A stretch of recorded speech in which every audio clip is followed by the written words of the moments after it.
Fox News confirming overnight Russian fighter jets have intercepted U.S. drones flying the skies over ISIS in eastern Syria on at least 3 occasions.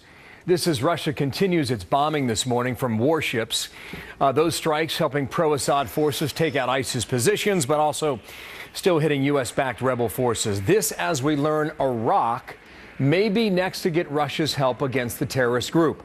Iraq says it welcomes Moscow's help to take on ISIS, which would create more tension between President Obama and Vladimir Putin. To date, though, that has not happened. In Iraq, that is. Texas Senator Ted Cruz is running for president on the Armed Services Committee. With me now to Washington. Senator, how are you? And welcome back here to America. Thank you, Bill. Good morning. Good to be with you. Here is the quote from our folks at the Pentagon. The first time it happened, we thought the Russians got lucky. Then it happened 2 more times. How dangerous is this, Senator? Look, it is extraordinarily dangerous, and the tensions between Russia and America are only escalating. And sadly, this is a direct manifestation of the weakness of the Obama-Clinton foreign policy, leading from behind. This is what it produces.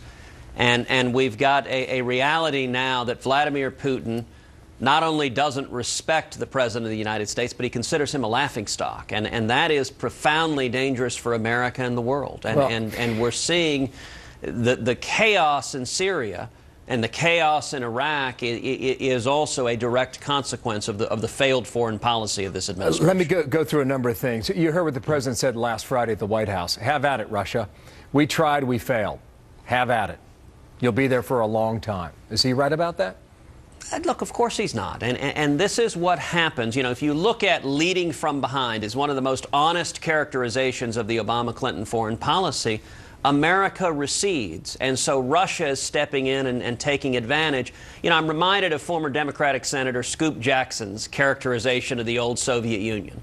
He characterized them as a burglar who walks down the halls in a motel, jiggling the door handles to see what's open and to go in and rob.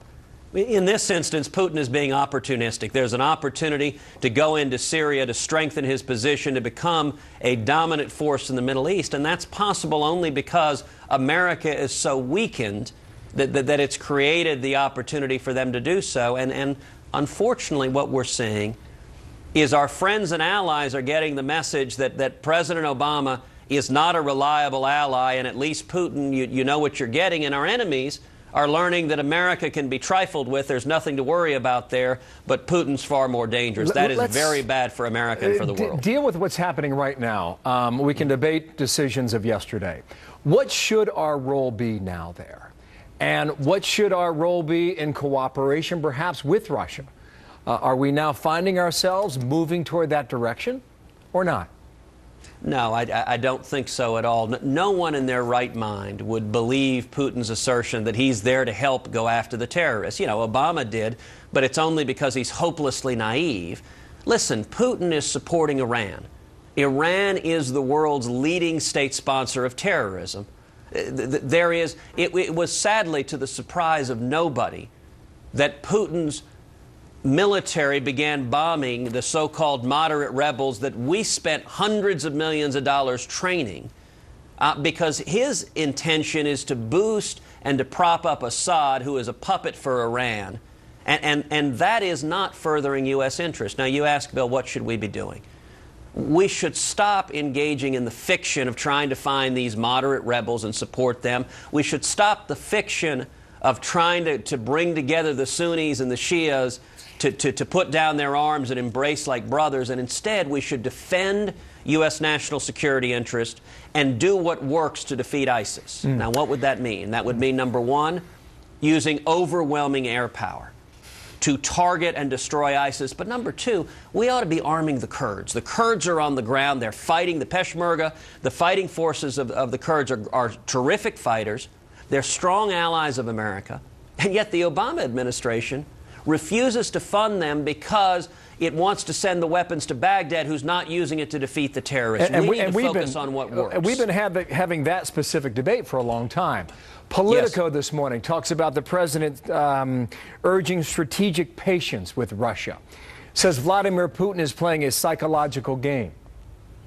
Is there truth to that? Well, he's right. Look, Putin is playing to win. And Putin is not a complicated man to understand. He is essentially a KGB thug.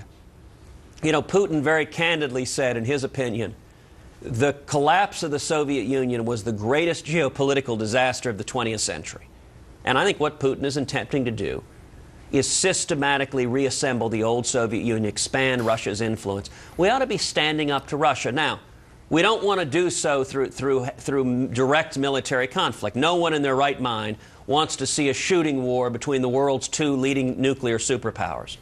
But what should we be doing? Well, when Putin invaded Ukraine, I called on President Obama to do two things. Number one, immediately install the anti-ballistic missile batteries in Poland and the Czech Republic that were scheduled to go into effect in 2009 that Obama canceled in a failed effort to appease Putin. And number two, there were at the time 22 applications pending to export liquid natural gas. Putin uses energy to blackmail Europe and to fund his military aggression. The president should have approved all 22 of them, export our natural gas to help people stand free of Russia's blackmail and to hit Putin where it hurts in the pocket. Once a spy, always a spy. The psychological game continues. I want to pivot quickly to two other topics.